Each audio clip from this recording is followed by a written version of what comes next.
and they were. But as I say, what achievements you done in Wimbledon? No, we had a lot of fun, Peter and I, playing in those days, and of course we're still playing a bit on the seniors tour. So you know, it's always great to keep in touch with the game. Yeah, you say the seniors tour. Now I know there's a golf seniors tour. What about the tennis seniors tour? What sort of age group is there? Well, it's coming. Of course, it's a slightly lower age group. In golf, your seniors at 50 years of age, whereas in tennis it begins at over 35. And unfortunately, we're now qualifying that category. But over 35s, and it really started at Wimbledon, where we're going to quite shortly. But the seniors tennis tour is starting to come, and on the ATP tour, they're playing for $100,000 a week now, which is not bad. I mean, the senior golf tour is up around $500,000-600,000 a week. But the senior tennis tour is coming. We just played a couple of tournaments in Holland and Switzerland. We've got another one coming up soon, week before Wimbledon, Hurlingham, and then, of course, Wimbledon. So it's all happening. Yeah, so the senior tour eventually, and we'll be a bit like the golf tour, there'll be set venues. Do you see that coming, set venues around the world? I do, yes. I mean, at the moment there's about 8 tournaments in Europe and a similar number in the United States, so that's about 16 weeks. But I can see two probably 30-35 weeks playing for probably $200,000-300,000 within a couple of years. All we really need is, say, a McEnroe or a Connors to play the ATP Senior Tour, and this thing will take off. I mean, that's what golf had. They had Arnold Palmer. He was the first one to play. Then Jack Nicklaus went along with Lee Trevino, and now it's larger than life. So come on, Mac, come out and play basically. Yeah. Talking about Jack Nicklaus, most sportsmen play another sport. Do you play golf? Absolutely. Yeah. I love golf. Most of the tennis guys are golf nuts because tennis is very confrontational, head to head against the other guy. But you can go out on a golf course and you're really playing against the course. Of course, we've got some bets on the side, but it's a different atmosphere. It's not as physical, obviously, as tennis is. So, I mean, we think there's a great synergy between golf and tennis, and we're all pretty much golfers as well. Yeah. Who's the lowest handicap at the tennis place? The Bat, the guy called Bat, Laurie Ward, who's an Aussie. He's off 2, so he's pretty competitive. And Sherwood Stewart, who's a good doubles player from the States, he's off 4. So I mean, but all the guys play. Yeah, yeah. Have you played any of the big courses in England, for example? Most of them. Been up to Glen. I went up to see my mates. I know a lot of the Australian golfers, and of course they all assemble at the British Open. And my wife and I went up to St Andrews one time for the British Open, and it was beautiful. It's one of those places in sport that was great to be there. Living in Spain as we do, with the Spanish success in tennis in the what do you think of that? Well, I mean, it was phenomenal for Spain to have the 2 champions at Roland Garros at the French Open, Sergio Bruguera and Arantxa Sanchez, and of course Alberto Berasategui to make the final as well. And they won the junior boys with Diaz as well. They had a phenomenal tournament. Of course, the Spanish players are at home on the clay courts, such as you get at Roland Garros. But I think, they were only the 4th nation in history to get the doubles, the men's and singles winners, so no wonder the King of Spain went to the tournament. And I think that was great for the sport, great for Spanish tennis. We're kind of used to the Germans dominating everything. So I think it was great for Spain to really break through like that. Of course, it makes tennis really big in Spain now, and I'm just seeing a lot of people out in the courts at the moment, so it's no surprise. Right. This Alberto, he looks to me like a potential champion. Would you agree with that? Yeah, certainly on clay courts. I think he might struggle to touch at Wimbledon. In fact, I don't think he's ever going there this year because he has very extreme grips. Forehand, yes. He uses the same face of the racket on the forehand as he uses on the backhand, so the same face of the racket. So he uses that there, turns around and goes there. It's very unusual, but he has a great forehand. Manolo Santana, the great Spanish player, discouraged anyone from changing those grips that he had, because if you're comfortable with something and it's good, you really should go with it. Yeah. But for him to come through and make the final of Paris was his first big tournament. How old is he? Great effort. I think about 19 or 20 years of age. Yeah. Now, what we we're going to talk about is what you're here for, what you come to Spain for. Well, you don't, of course, need many reasons to come to the Costa del Sol. It is a beautiful part of the world. However, we're putting on a tribute tennis tournament to the great Lew Hoad, who has had a club here, the Tennis de Campo, here on the road to Mijas for some 20 years now. And we're doing a tribute tennis tournament, a seniors event to Lew Hoad, the Lew Hoad Seniors Classic. It's in the middle of July, and all of Lew's mates really from the past, like Ken Rosal, Manolo Santana, who we mentioned, who won the French Open, and Wimbledon, of course, is coming.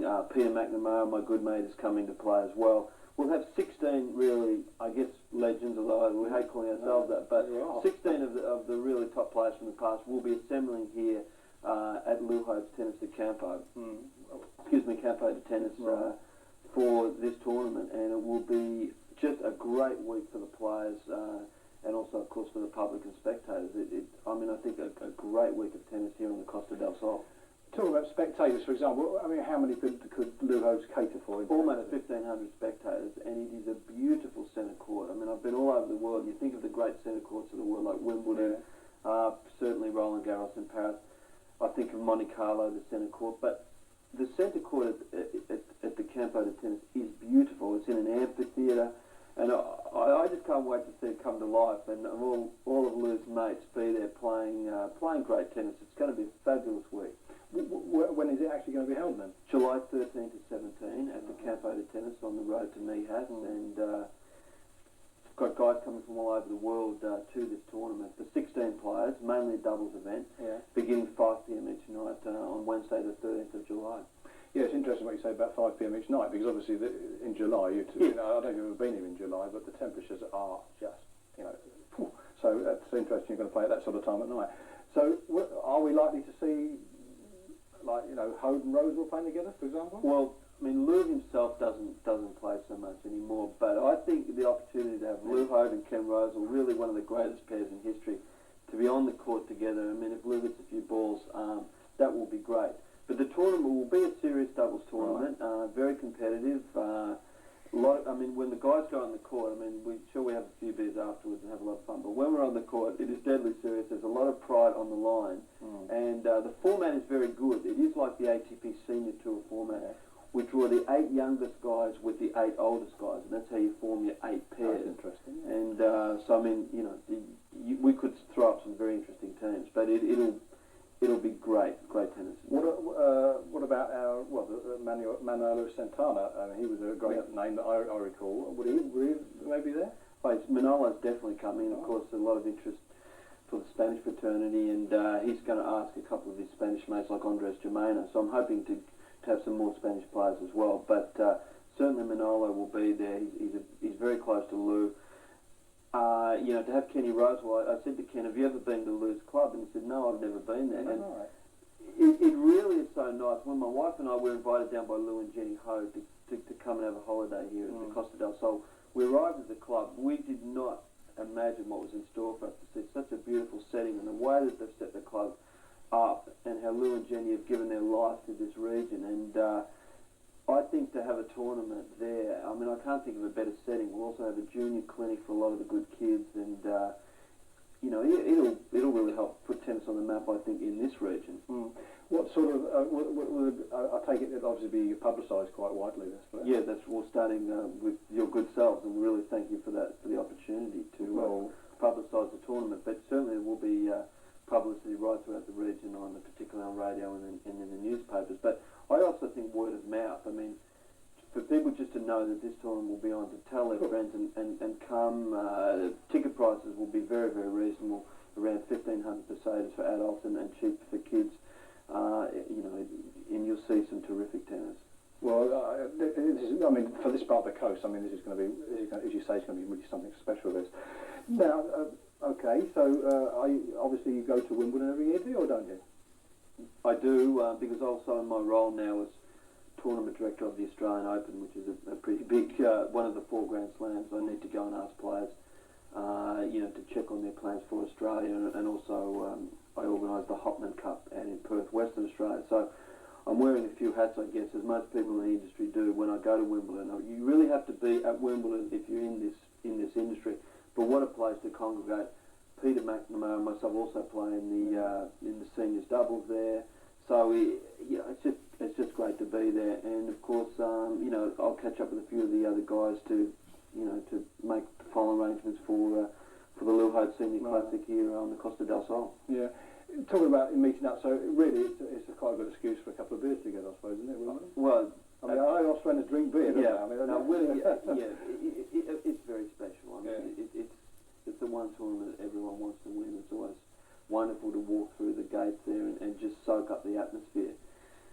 It's very, very special there. And again, I keep coming back to Lew's club, but there is a special atmosphere that is very difficult to find in many places around the world, and it is very special. And that's why I'm very excited about the tournament. Yeah, I should imagine. It's interesting. Only yesterday, we had an interview with Roger Taylor that was done recently, and he was saying that when he got to the semi-final of the singles, and I think he said that he actually earned the first time he played it, I think he earned a £15 voucher. I think the last time that he got any money was about £2,000. I think that's even it seems a small amount of money. And today, I mean, what's the first prize order? It's around close to £500,000. £500,000. But things, of course, people I don't realise that things are much dearer now to buy. A house, for example. Yeah. So I suppose it's relative, isn't it? Not really. No, it's escalated exponentially beyond all proportion. The prize money levels. I mean, imagine the Grand Slam Cup in Munich, $2 million US dollars, over £1 million to win the singles there. Can you imagine that for 1 week? So I think your wife can go shopping pretty well, and you could live pretty well on that. I think tennis has grown out of all proportion. It's a massive industry now, but I think the guys have to put a little bit more back into the game with clinics and pro-ams and the sorts of things we'll be doing at Lew Hoad's tournament, because there's a little bit of a perception that's getting a bit selfish, and I think we have to watch that. What do you think of the coaching of the youngsters? I mean, let's take your comments about British tennis. Why is it that Britain, for example, can't seem to produce a top champion? I mean, they haven't got the weather of the Costa del Sol. That's one reason. Yeah. But no, I mean, in a strange, perverse sort of a way, they're probably pouring too much money into it, because that was asked of the Spanish Federation. They said, we are pouring 20 times more money into junior development than the Spanish Tennis Federation is, yet you produced the champions at the French Open, and we didn't get anyone past the first or second round. How can that happen? And the Spanish said, well, give us the money to look after, and we'll tell you how to do it. But sometimes you can throw too much money at something and you can try too hard. And I mean, what we try to do in Australia is find a balance and not try and spoil the kids too much. And I think maybe it's too structured. Yeah. Maybe it's too structured, the whole program, and they're trying too hard and throwing too much money at it. And I think you need a healthy balance between making the kids go out there and fight a bit and do it the tough way as well. I mean, I think a bookmaker has the ridiculous odds of 100,000 to 1 for a British player to win Wimbledon by the year 2000. Right, 100,000 to 1? I believe so, yeah, something like that. Yeah, I've got a friend that works at David Lloyd's centre, one of his centres, I think, in Chigwell. Now, David Lloyd has put a lot back into the game and with his tennis centres, and you'd think that with this sort of facility that you might just better wean a champion along. Well, certainly they've made a big effort in Great Britain to work on the indoor facilities to give the kids a chance. That really caused the explosion in Northern Europe, in Sweden in particular, to produce all the great players from Bjorn Borg, then through to Mats Wilander, Stefan Edberg, all those guys, because they had good weather outdoors in summer and they had very good indoor facilities in winter. What Britain really had was a summer sport mentality, and of course that's what you get with grass courts. So they had to develop the change to hard courts and develop more indoor facilities. And I think they're still behind Europe on the indoor facility side, but I think enough people have made enough excuses for British tennis, so I'm not going to add it anymore. A point that I like watching tennis. I always like watching. I've actually been to Wimbledon myself, but the thing that's really interesting me is this the power of the serve now. Now, what's your comment or view on is it getting too fast? The racket, the technology getting so much that the ball is going too fast? Can it be returned? I mean, what's your view on this?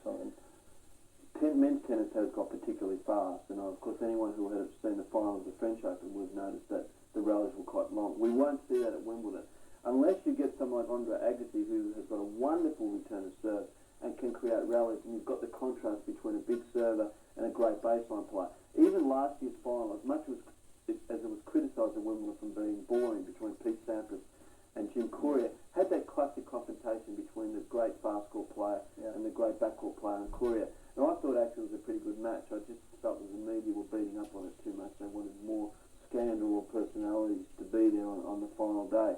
I think tennis does have to watch the power of the game, and I think that either they have to look at something like bringing back the old football rules, which means you can't jump into the court when you serve, or they've got to look at the speed of the ball and make sure that the ball technology, you haven't got fast rackets and fast balls. But you can always slow conditions down by either the balls being slower or you make the court slower. I mean, so there are ways to control, and I think people are maybe going a little bit overboard there. It's interesting because in motor racing they're now thinking of slowing the cars down, and here we're talking about slowing we've almost got to a point where... Well, technology does advance to the point we actually have to put the brakes on technology and say, enough, enough is enough, and the game is going too fast, because we don't want to ruin what is a wonderful sport that people of all ages can play. Any part of the world, it crosses all borders of race, nationality, sex, whatever. It's a wonderful sport, and and of course it has survived history pretty well, and I've no doubt it's going to survive the next 100 years pretty well as well. But the people that are managing the rules of the sport do have a duty of care, and need to do that with some responsibility. But I think things are pretty good. Yeah. Well, things are pretty good. It's pretty good for us today, because to meet you and to talk in depth about tennis, some of the questions I wanted, and maybe some of the viewers might want to ask you. I'm glad that we had a chance of doing that. So to recap, we're all looking forward now to the Lew Hoad Seniors Classic, which is going to be held on the 13th to the 17th of July. Obviously, there's going to be a lot of people coming there, and we hope you are. And to Paul, thank you ever so much for coming on today. We really enjoyed having a chat together, and all the best to you in your future seniors career, and particularly with the tournament that you're handling now. We're looking forward to that. So, thank you. Thank you, Paul.